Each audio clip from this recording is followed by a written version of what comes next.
Israel is continuing its bombardment of targets in Gaza ahead of an expected ground invasion.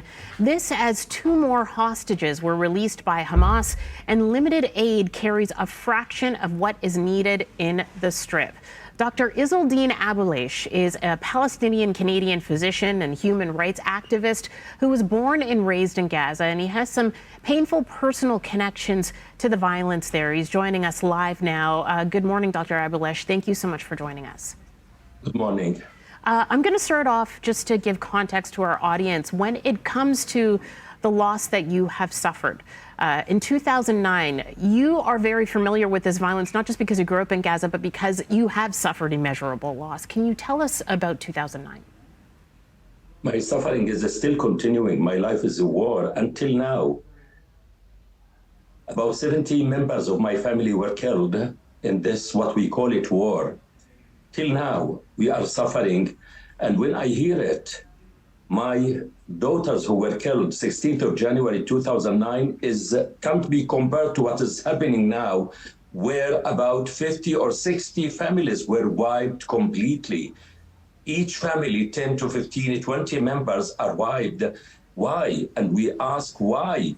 Why is this happening, and what can be done just to see the families, the children who are slaughtered, and even the people they come to recognize their loved ones.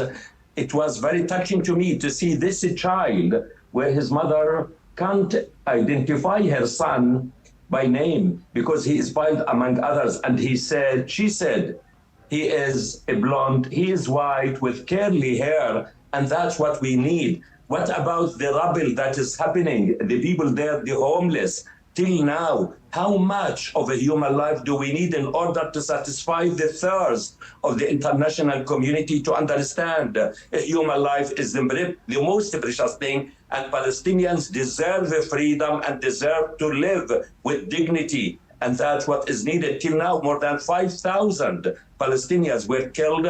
More than 40% of them are children, and about 20 or 30% are women. It's a human crime, it's a human genocide, and that's what we need. About more than 15,000 are severely wounded. And as you mentioned, this collective punishment against innocent people, this is not acceptable. And we need to stand up, we need to stop the bloodshed.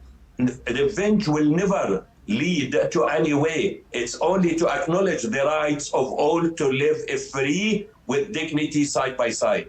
Now, regardless of the loss that you have suffered and the loss that you continue to suffer and see innocent families suffering on the Gaza Strip, again, you have, as you just mentioned, been a continued advocate for peace on both sides so that civilians on both sides, of course, can live a free and safe life.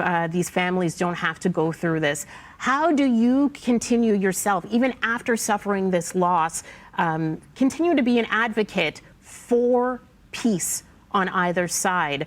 Just because, again, this is such a sensitive issue. Like you said, a lot of people are very nervous about talking about this, even just letting it out and coming out to say that they want peace, that they want to be able to see civilians live good lives. And you've been doing this for decades now, despite the fact that you lost 3 of your daughters and a niece in 2009. Because when we speak about peace, what is peace? Peace is not just a word. We need to live the peace that we want for us. And peace can't be by force or can't be just and good for one.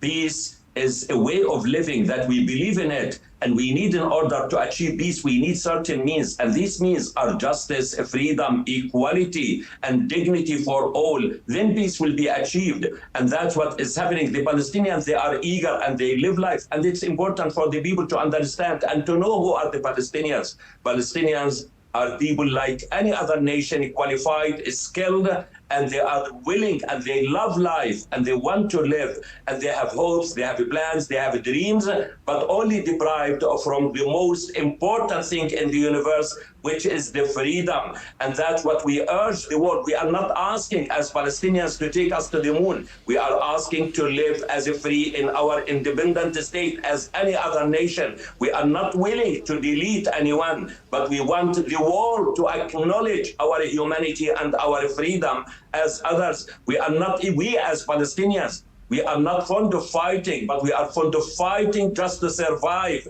And we don't want to kill anyone. We want to live side by side. So I appeal, I call for the world, to help us to save life and to support the Palestinians' freedom, the acknowledgement of the Palestinian nation as a free nation.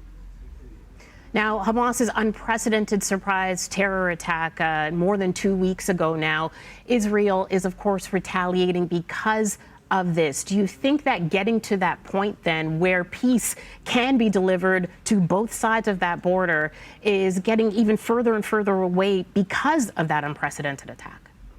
Of course, nothing is impossible in life. And personally, I believe nothing is impossible in life. The only impossible thing in life I believe in is to return my daughters back to life. But what you mentioned about what happened October 7th, it didn't come out of the blue. The history didn't start 7th of October. We need to ask not what happened, but why it's happening. There is a Palestinian nation which has been under occupation, under atrocities for more than 7 decades. It's time to put an end and to say enough to the suffering of the Palestinians. And even when we see things, to see things in a comprehensive way, not to treat the symptoms or to see what is happening now. Why, to ask why it happened, and then to set up the root, to treat the root causes of the problem, the root causes of the problem. There is a Palestinian nation, there is an Israeli nation. They deserve to live side by side as equal nations, as free as other nations. This is the only way, not denying one's right. And as I said, peace can't be achieved by military means. Military means proved its failure, and its failure of the international community to step in and to say enough is enough, as they did it in other parts, not to add fuel to the fire as they are doing now, to support Israel with military means instead of supporting Israel with military means, with everything they want. It's committing suicide and self-destructive to the Israelis and to the Palestinians. Instead of that, to bring them and to implement and to endorse the international resolutions, because we want to have order in this world and no one is above the law. All right, that is Dr. Izzeldin Abilesh joining us here live this morning. Dr. Izzeldin Abilesh, thank you so much for joining us and taking the time. Thank you.